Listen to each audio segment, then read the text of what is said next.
Recently, I went to Tanzania, the land of Kilimanjaro, Zanzibar, and the Serengeti. Tanzania is one of the most beautiful countries in the world, inhabited by friendly and warm-hearted people. It offers the experienced traveler the unforgettable beauty of nature, wildlife, and beaches away from crowds, back to essence. The spirit of Africa, simple and inspiring. Unforgettable Tanzania. Inhabited by friendly people, I met a colleague called Issa Michuzi, who owns the Michuzi blog, which is the most popular Kiswahili blog in Tanzania, which was launched in 2005 by the then Daily News photojournalist Mr. Issa Michuzi. This blog is mostly read by residents in Tanzania and abroad, and is also dear to the diaspora. It also assists in bringing the information gap between the diaspora and motherland Tanzania. Ladies and gentlemen, I'm presenting you Mr. Issa Michuzi, Tanzania's well-known fast blogger, the man,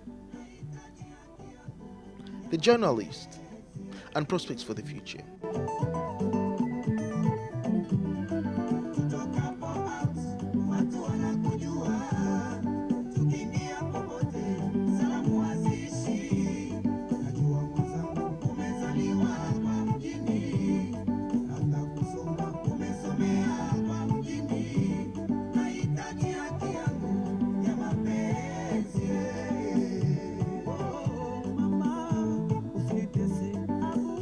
Introduce yourself. Well, my name is Issa Michuzi. I'm a journalist by profession. I work as the online editor of Tanzania standard newspapers that publish the daily news and Habari Leo. It's English and daily, English and Swahili dailies, respectively. And I've been working for quite some time. Not really, about 18 years ago. And before becoming the online editor about 2 years ago, I was the photo editor for about 4 years.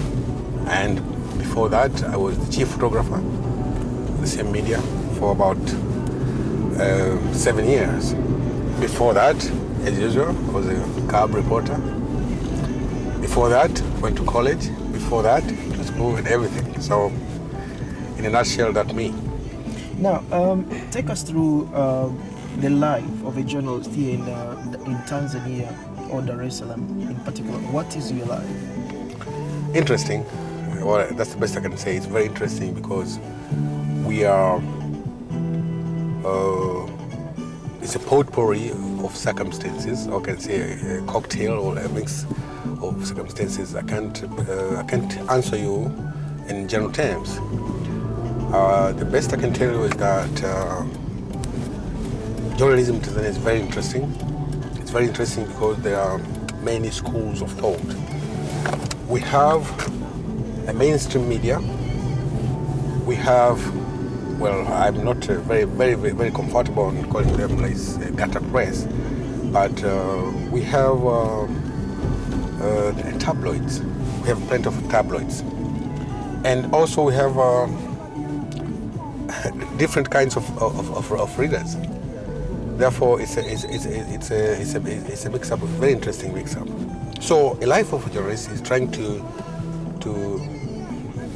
offer what their readers need in terms of content. With that, I mean, like the tabloids, naturally, they have to go out and find the stories that fit in their bills. And those mainstream media, like the Daily News, which is a government-owned, which is a so-called serious newspaper, they have to also to cater for their readers. Also, we have the political scene now in Tanzania is very interesting, and also the press freedom. The press freedom is more, I can say, is on the positive note. What I can say, in Tanzania we are very, very free in terms of press freedom. Therefore, the life of the journalists in Tanzania, I'm saying, is interesting because we are in a transformation period. We have just come from one-party rule, and before, we were talking about just 10 years or 20 years ago, there was only state-owned media. What the big shots say, this is what came to the media now. Now the changes are coming, the private press is coming, they've turned this thing is upside down now. It's what the people say about their readers, and it's very interesting. Now, I just wanted to stick on probably your past. You said something along the lines that you were a journalist and you were a photographer. What I picked from your conversation is that you started from the grassroots. What can you say has been your journey, probably in one word? What I can say is it was an accident. My journey started by accident. I did not plan to become a journalist. After school, I went to college and trained as a storekeeper. Very interesting. It so happened that I went to the UK. That was about 21 years ago. And it was a short course. I was working with the Tanzania Railways Corporation. And when I went there, I got hold of a camera. I remember it was a Pentax Sportmatic. When I came back with it here, I was talking about that was 1989, something like that. I could not use it. Coincidentally, the Goethe Institute, the German Cultural Center here, were offering photography courses, and I joined those evening courses, and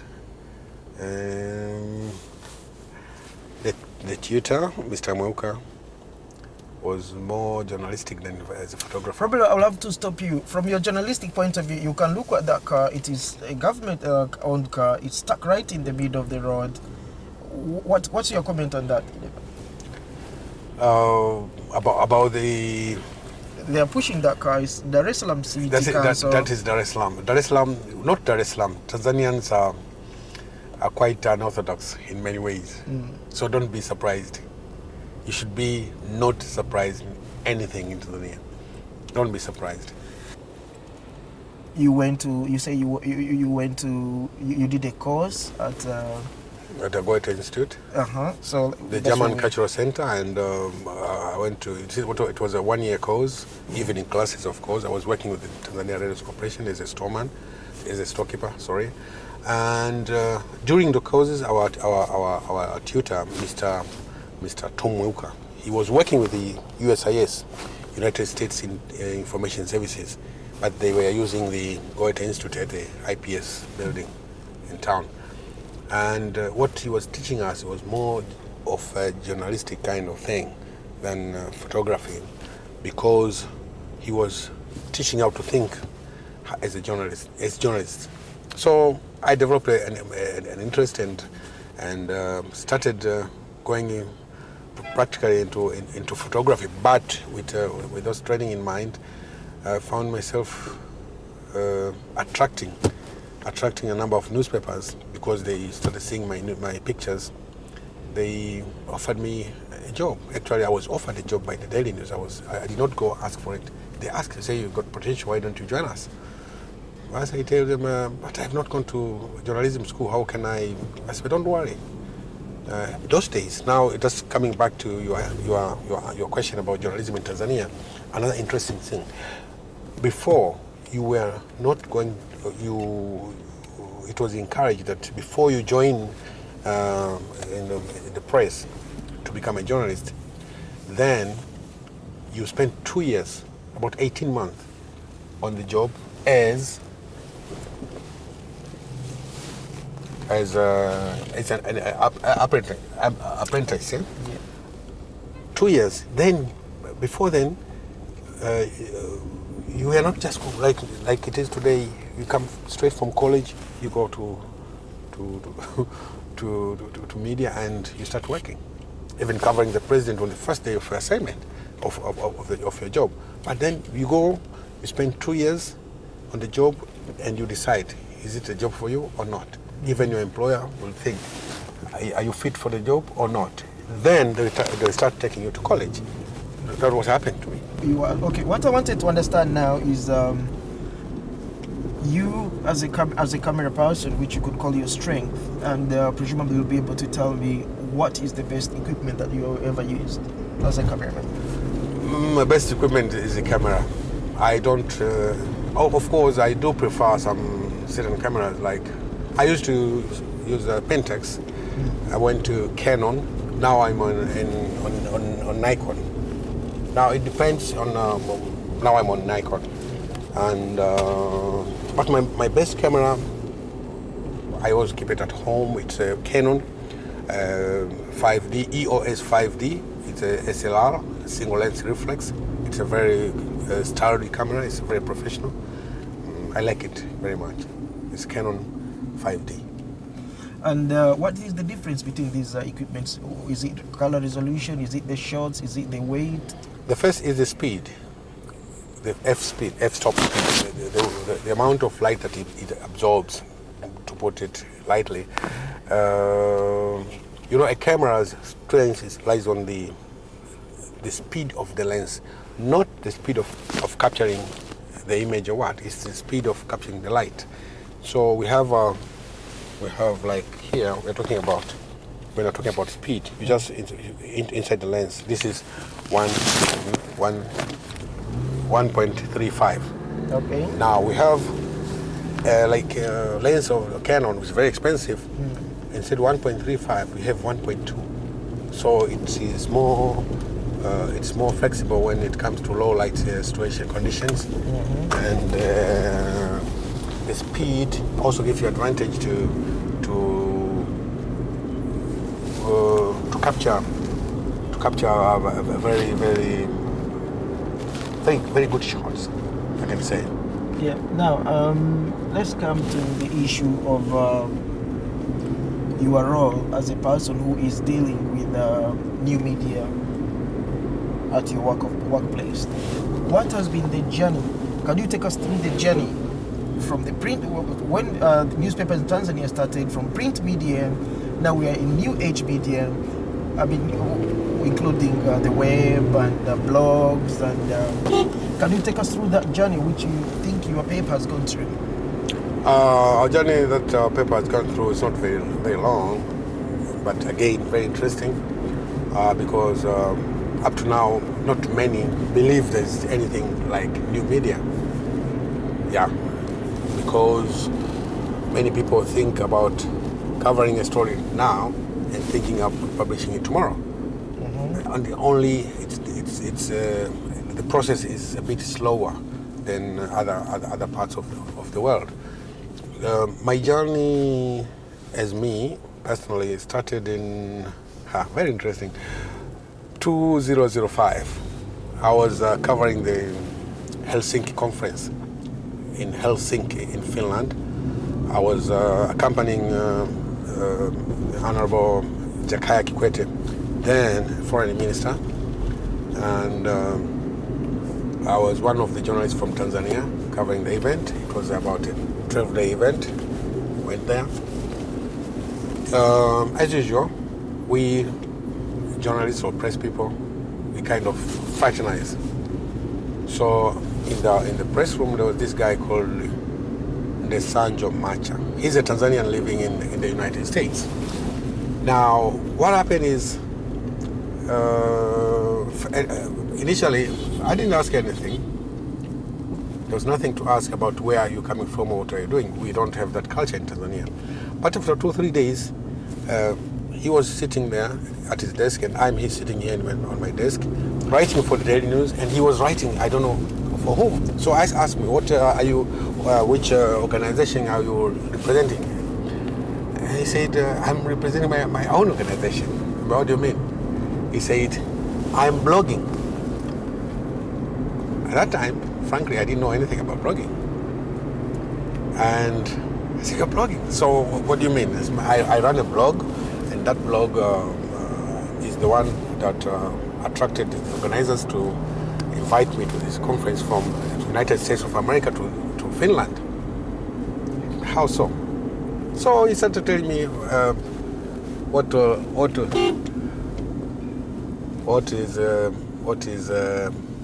is blogging.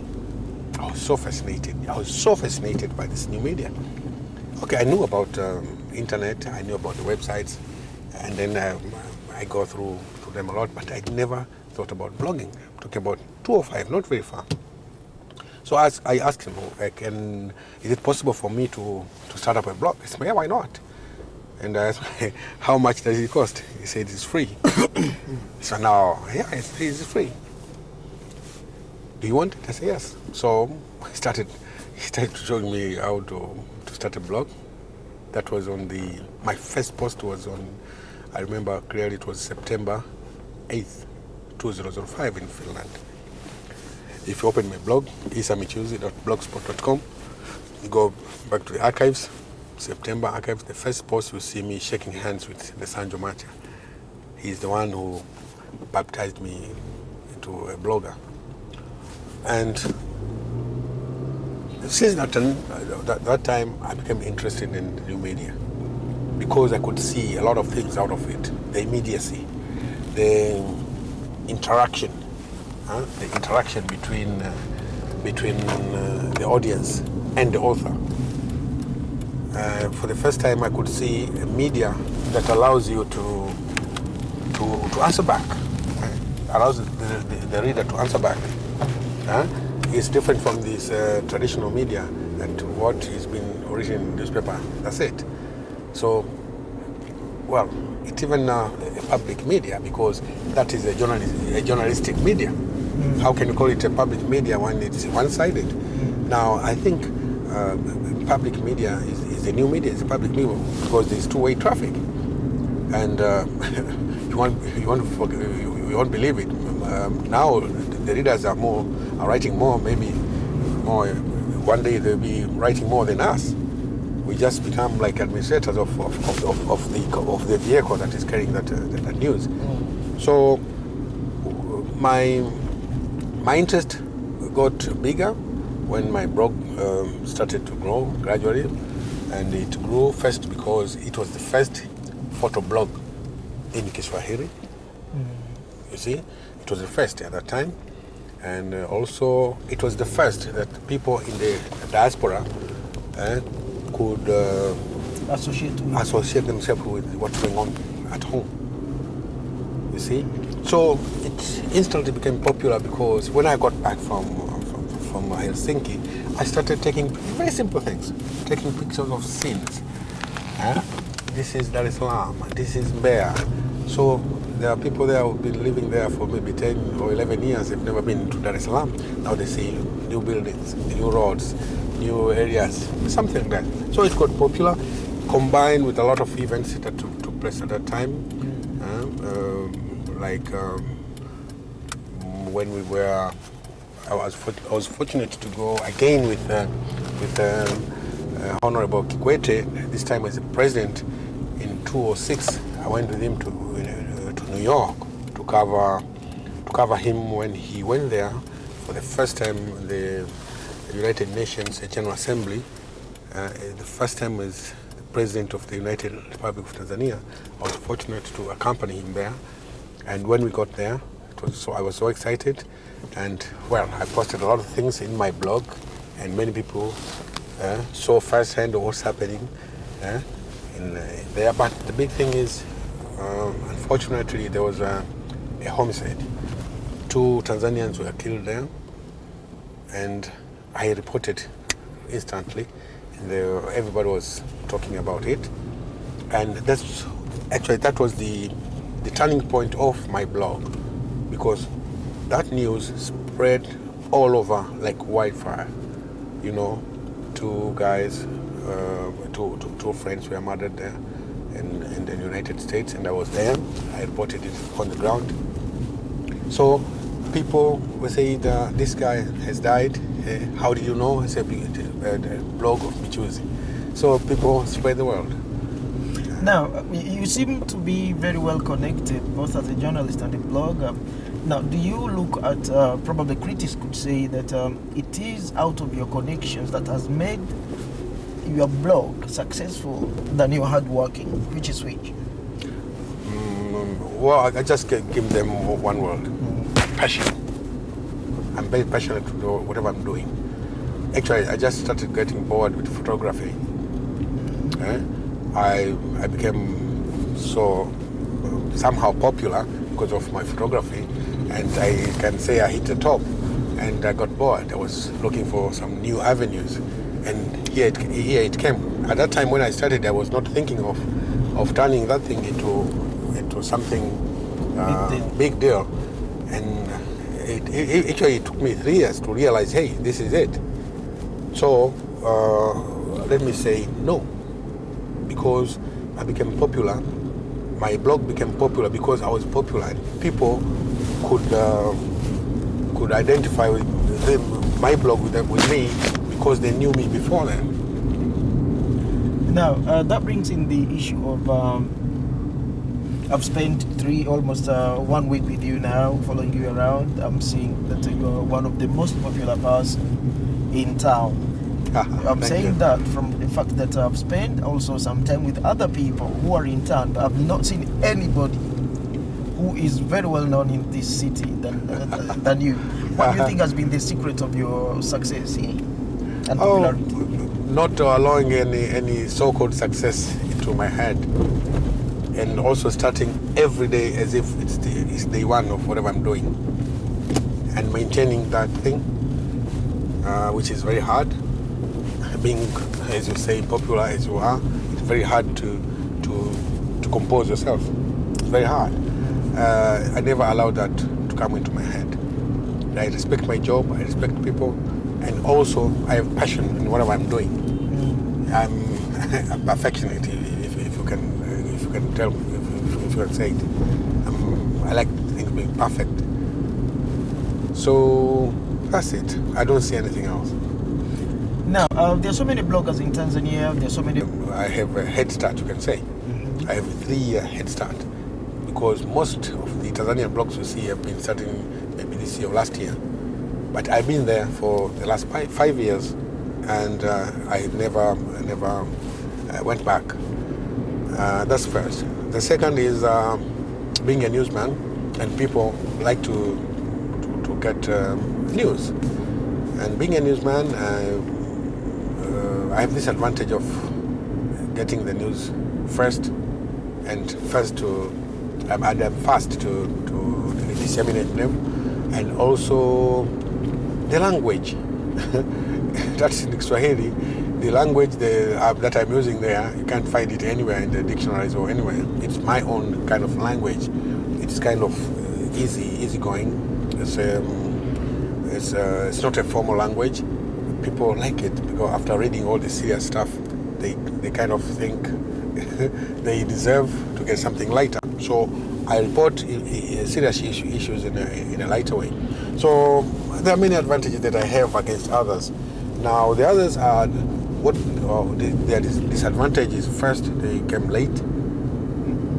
Secondly, they're trying to imitate me, to copy whatever I'm trying to do or I'm doing, instead of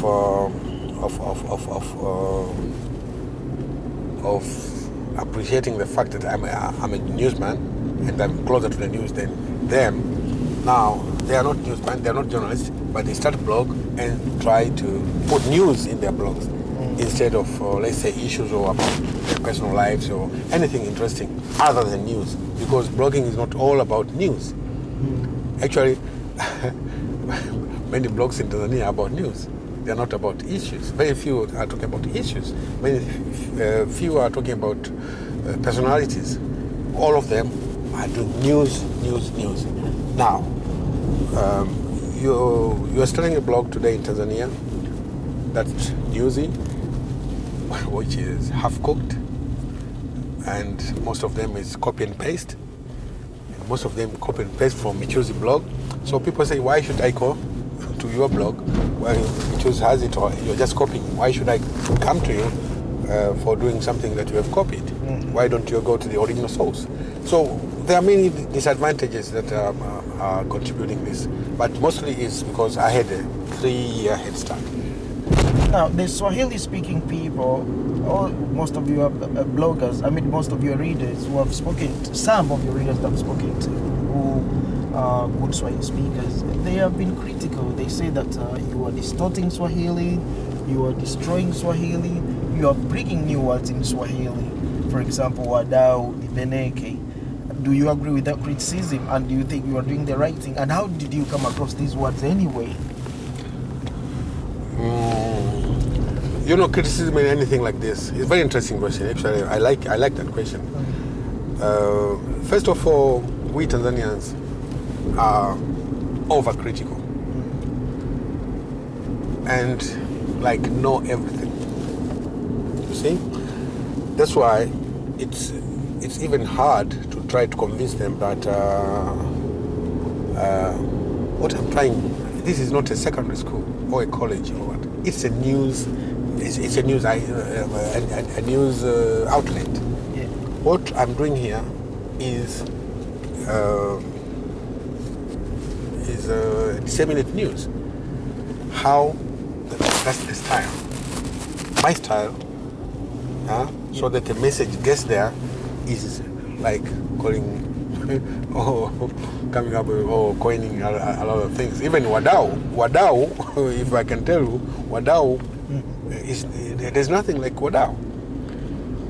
You see, wadau I just coined it because to shorten it, washika dau, stakeholders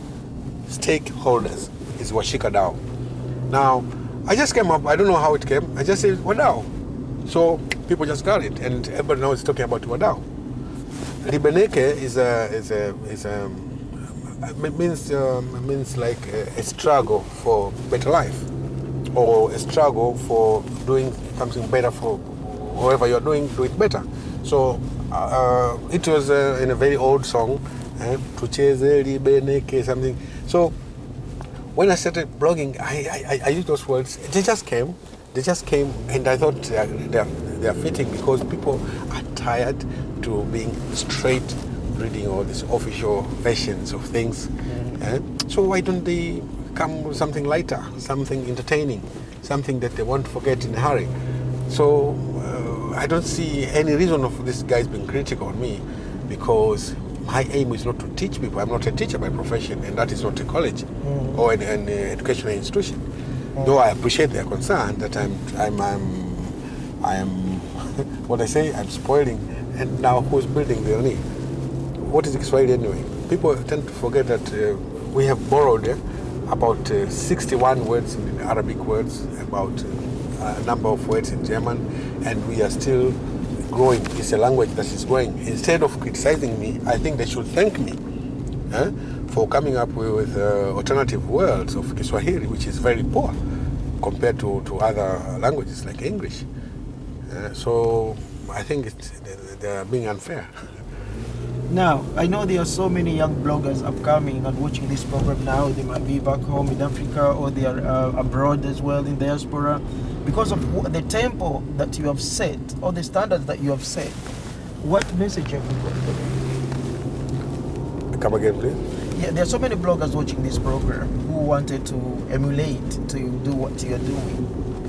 People wanted to be probably bloggers, and you never know where blogging will be in the next 10 years. Maybe it will be another big business, like an internet cafe. So what message have you got for some young people or any other person watching this program? He wants to start a blog. How should he go about it? They should go straight and start blogging. Blogging is a very wide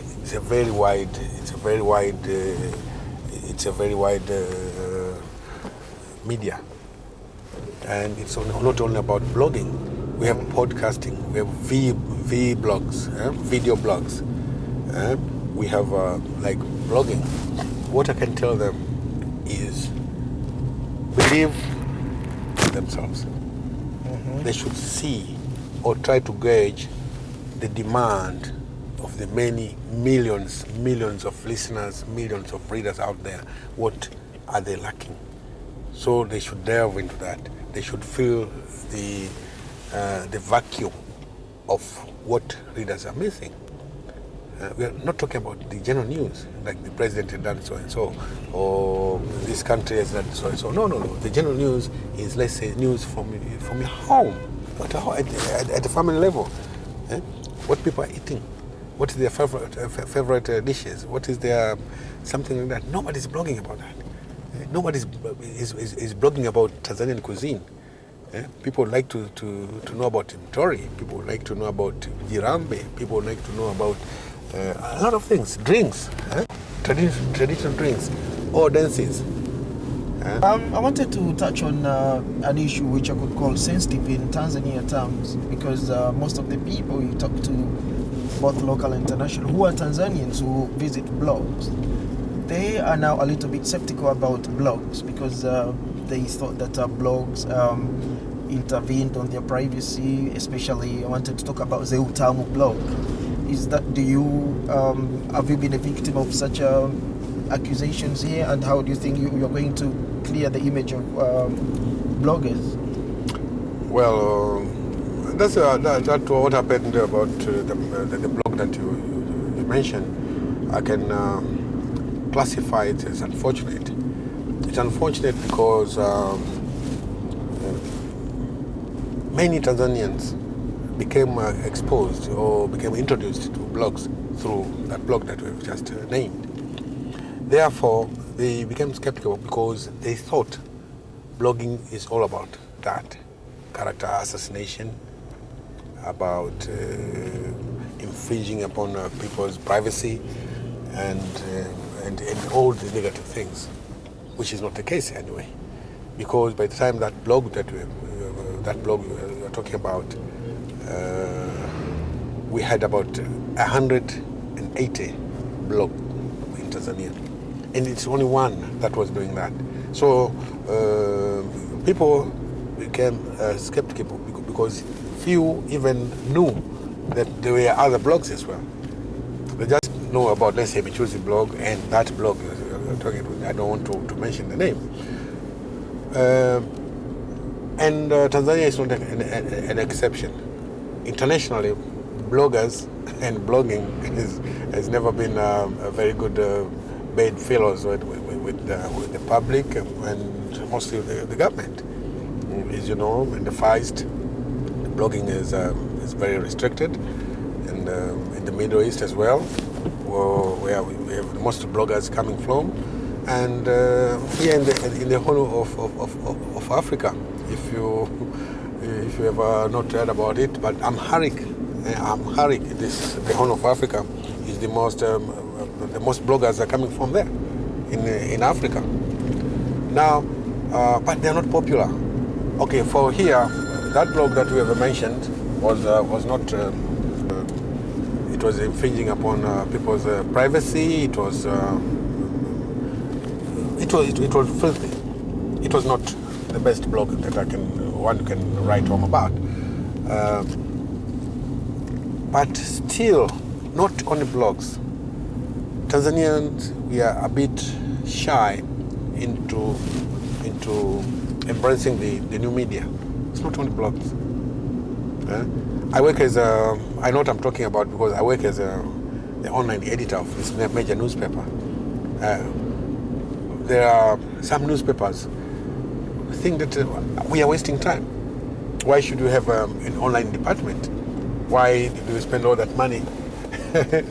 Resources, the human and the financial resources, setting up a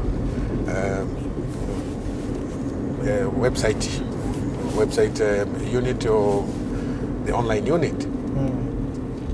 People ask like that. And if you come into blogging, people think it's about anything else but assassinating their characters. Now, that's why I say it's very interesting. We're in. I don't know how to express it, but it's a few ever take the time to know what all this is about. Therefore, yes, I've been facing such criticism from left, right, and center, and not only because of that blog that we've mentioned, but of many factors. One of them of people not being appreciative of the new media. Now, where I'm coming from, my main boss, my big boss, big chief, that is Rupert Murdoch, he's saying that they are trying, because of the revolution of the new media, they are trying to use a system now that people have to pay to go online, maybe to read the newspapers, to go on their blog, newspapers like The Sun, The Guardian, that is in Britain. What is the position of Tanzania as far as the new media is concerned? Do you think that the traditional way of doing news on broadsheets will be there forever? I don't think so. It will take a little longer than the others, our brothers and sisters in the Western countries. But one day they will have to fold up. I'm very positive about it. The traditional media are trying to console themselves that it won't die, but that thing is going. In 50 years there will be no newspapers. 50, 100 years from today there will be no newspapers. Not in our time. That I can testify. But this thing is going to move, because you living in London all your lives, and if I ask you when did you last read a newspaper, you will just when did you last read it? Go and buy a newspaper and read it. It's you don't do that. All online. It's online. It's only that maybe when you're traveling in the plane there are no maybe online facilities, then you just grab a newspaper because you have to read something. Now that trend is there, and yeah, when President Obama was being sworn in, just go and check the statistics of how the Guardian, they sold over 6 million copies online. 6 million copies. So the Sun newspapers is popular there worldwide. They will definitely hit it. I have no problem with that. Now, probably on the last note, I could say that what should we expect from your blog? What is the new initiative or new project that we're going to see? Do you want to start showing videos, or what is it? Yeah, as I said, I just became serious about just 2 years ago, and I'm thinking of going to the next level, which is going into more sophisticated media. Now I'm planning online TV as well as online radio, and also a new online newspaper. All those are coming. So that's the best I say. Let's hope for the best. Thank you for your time.